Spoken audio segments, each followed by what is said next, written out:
Olá, meus queridos do 9º ano. Vamos dar continuidade à última parte da trilogia Arte no Brasil, as influências artísticas europeias. Arte e religião. Em torno de 1530, após a chegada dos portugueses, teve início a colonização do território brasileiro. Essa colonização levou à construção de abrigos, moradias e igrejas. Integrantes de ordens religiosas também vieram para o Brasil, como os jesuítas, os beneditinos e os franciscanos.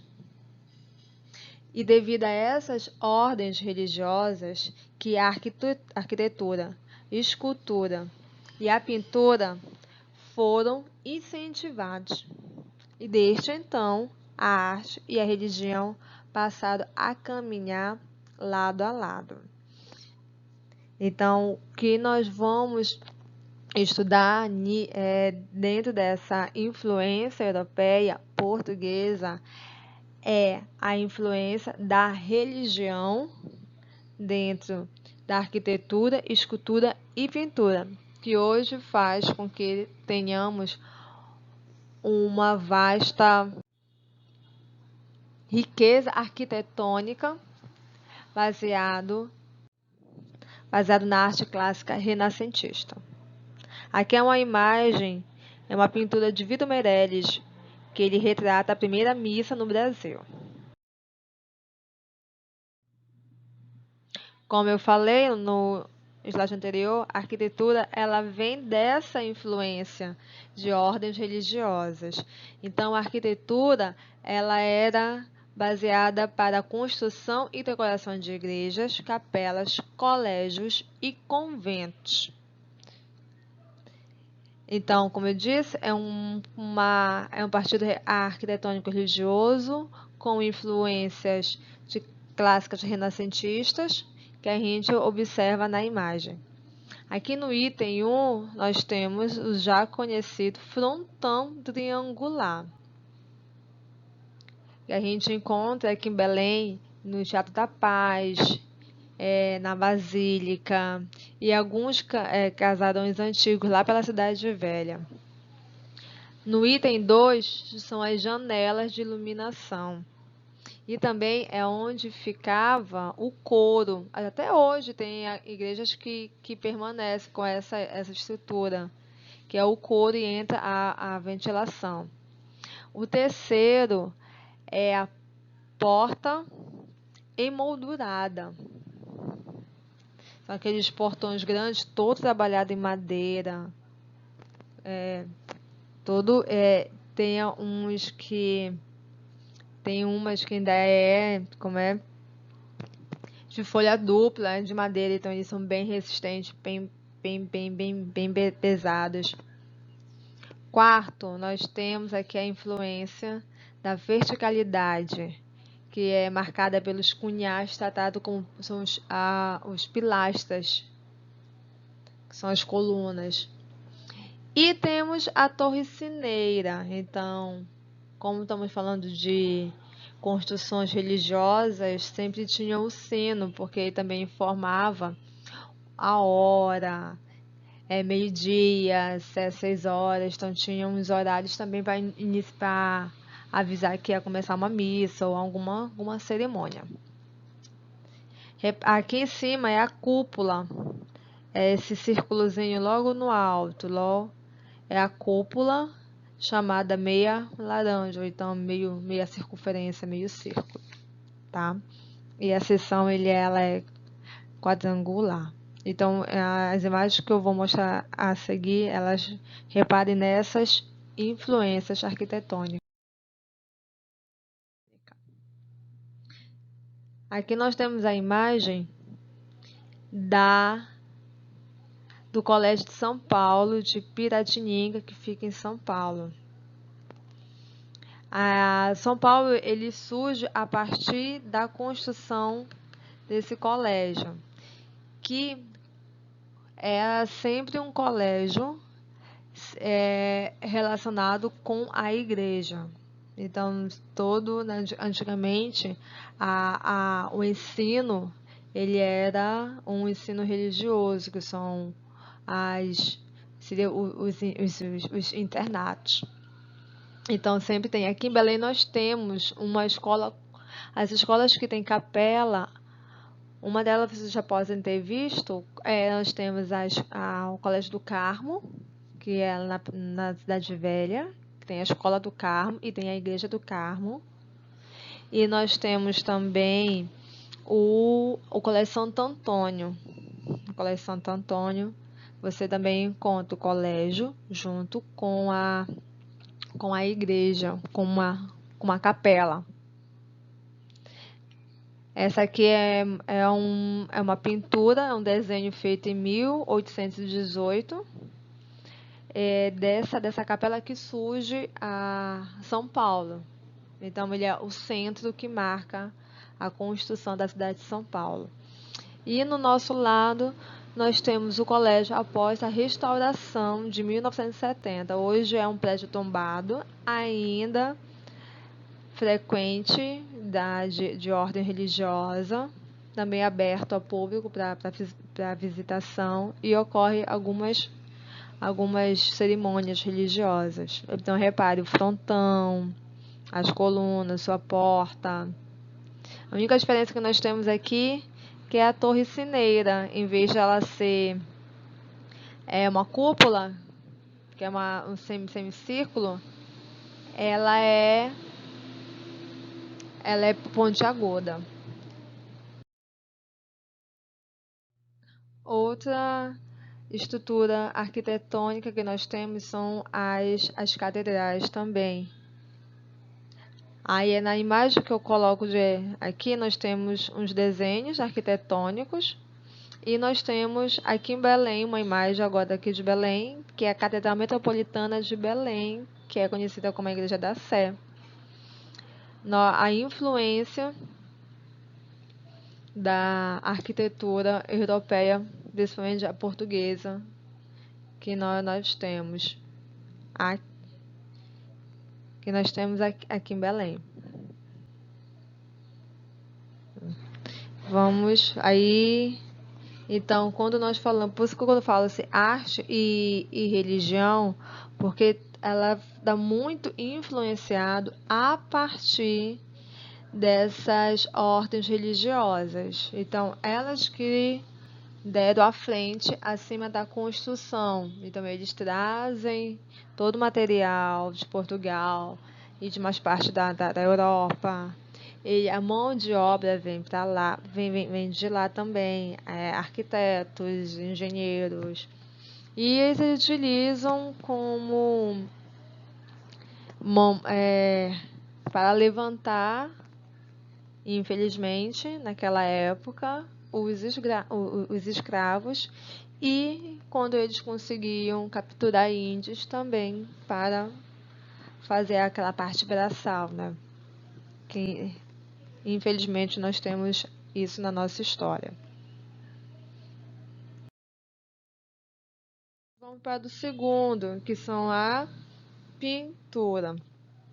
Já que está continuando no segmento religioso, a pintura ela vem influenciada pela religião, a religião católica, e ela é chamada de pintura sacra, que representa assuntos ou personagens religiosos, personagens bíblicos, né? E ele também era utilizado para forrar as igrejas e as capelas. Então, nós temos duas imagens aqui de fundo. Nós temos muito a influência da pintura sacra no barroco. No barroco, então, já a pintura já vem para esse movimento artístico que é o barroco. Outro tipo de pintura muito presente, que a gente até conversou isso na sala, são os azulejos.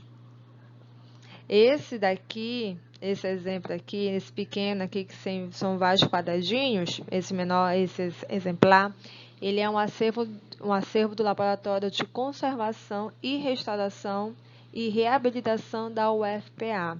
A UFPA ele tem esse projeto de mapear e de restaurar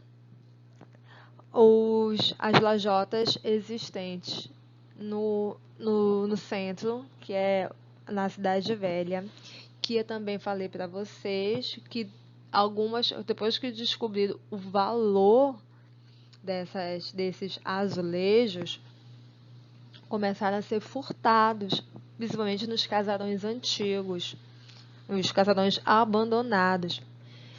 E a Federal ela faz tem esse projeto para conservar, porque as pessoas descobriram o valor, furtavam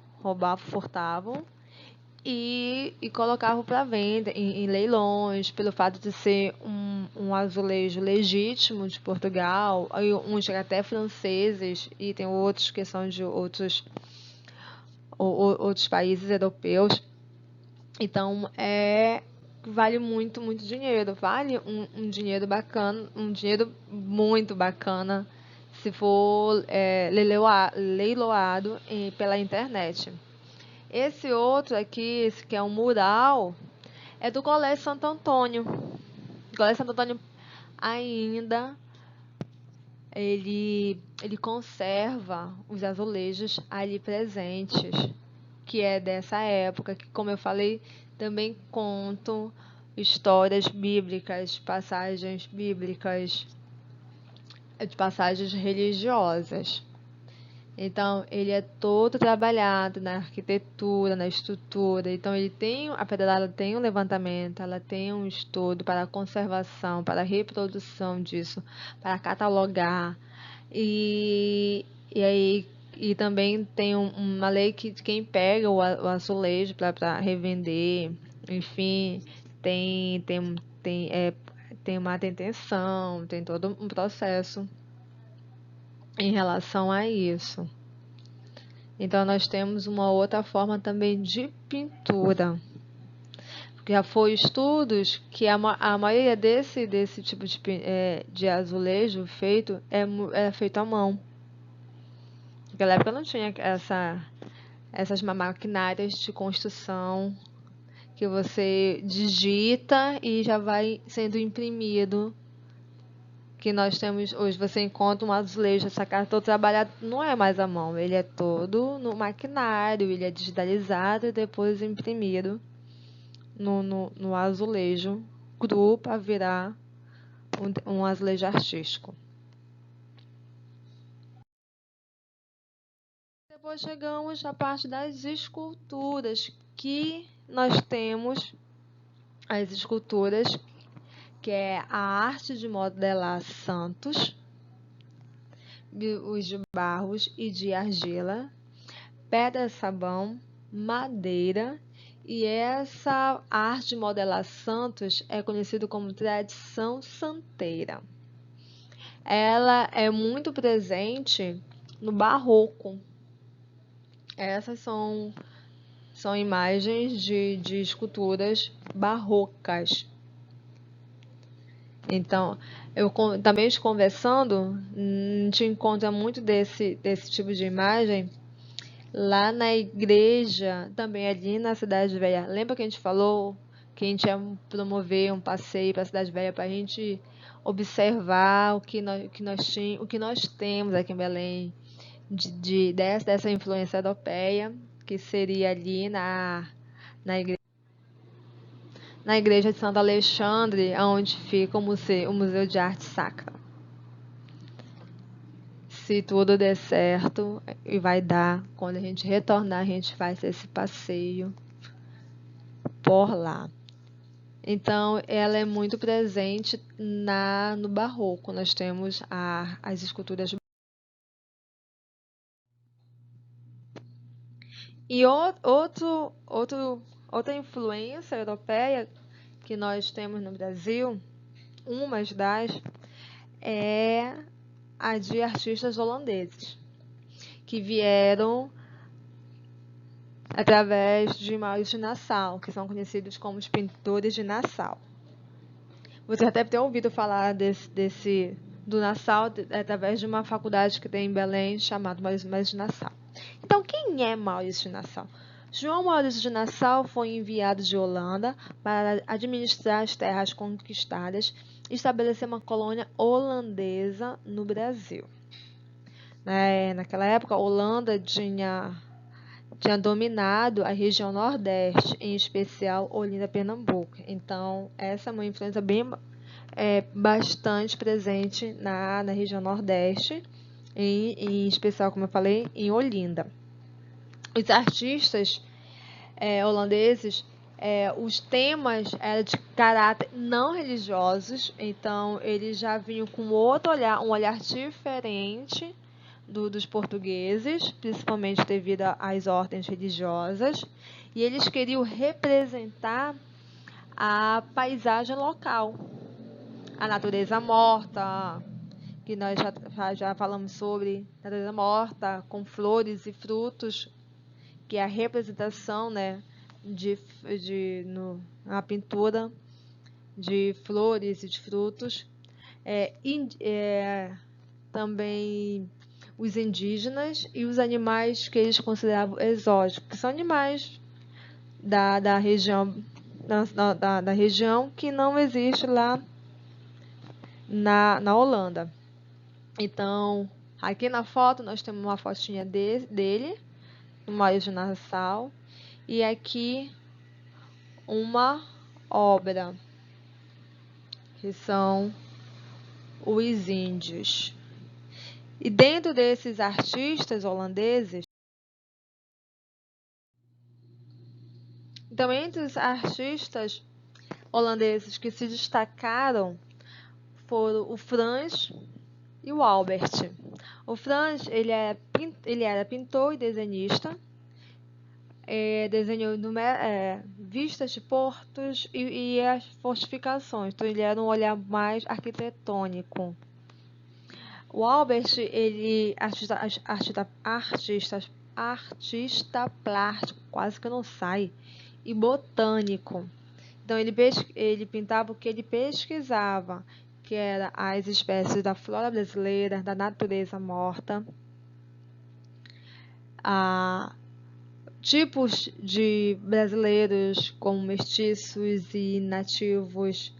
Então, é por isso que é considerado como não religioso, porque as imagens que eles pintavam não retratavam nada que tinha como influência bíblico.